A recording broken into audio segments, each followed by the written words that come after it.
I feel like I'm showing up and being the kind of person I want to be. I feel like I'm reinforcing my desired identity. And I think this is it certainly is one of the concepts from Atomic Habits that has resonated most with people, which is rather than starting your habits and asking, what do I wish to achieve? What do I wish to, accomplish? You start by asking, who do I wish to become? And how are my habits reinforcing that desired identity? Am I casting votes for being that type of person? Every action you take is like a vote for the type of person you wish to become.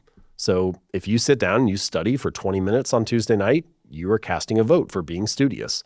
If you shoot a basketball for an hour outside, you cast a vote for being a basketball player. And individually, those are small things, and they don't really mean a whole lot, in any given moment.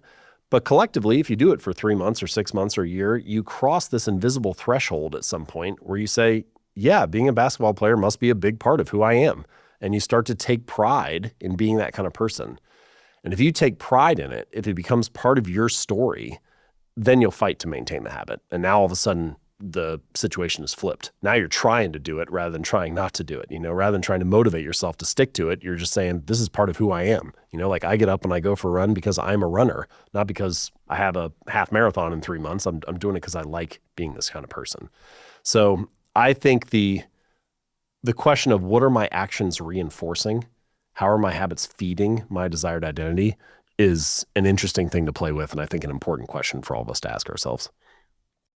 Yeah, I confess that friction for me is a great motivator. I was in essentially a scientific competition in my postdoc years, also when I started my lab, and I was like, this is great. Like I have something constantly to push against. And I enjoyed the work. What kind of friction do you mean? Like having a big lab that we were competing with.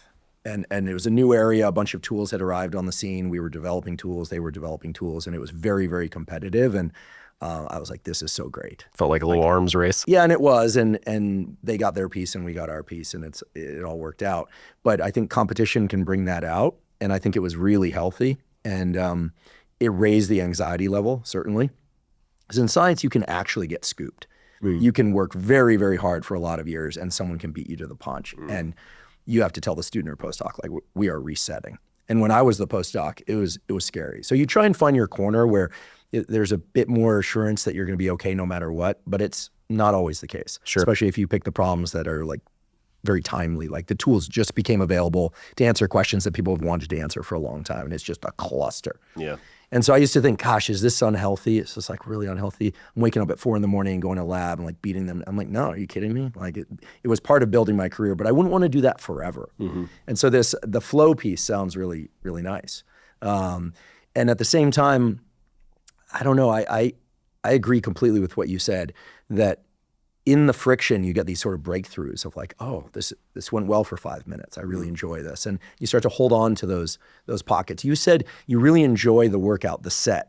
I feel a lot of resonance with that. I actually like exercising, but you're one of the few people I've ever met that doesn't say, oh, I like how I feel afterwards.